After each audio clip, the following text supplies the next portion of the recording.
In today's tutorial, I'm going to show you how to fix pictures not showing up on the Safari web browser. So this should hopefully be a pretty straightforward process here, guys. And without further ado, let's go ahead and jump straight into it.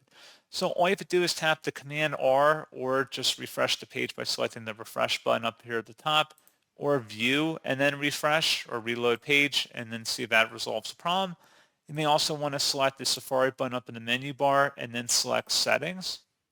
Go underneath privacy, and where it says prevent cross-site tracking, you might want to uncheck that option, and that's something else you can take a look at here too. And then select the advanced button.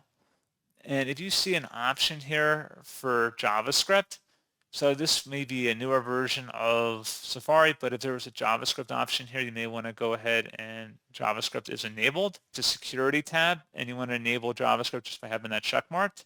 And hopefully that would be able to resolve the problem. So as always, thank you for watching this brief tutorial. I do hope that was able to help you out, and I do look forward to catching you all in the next tutorial. Goodbye.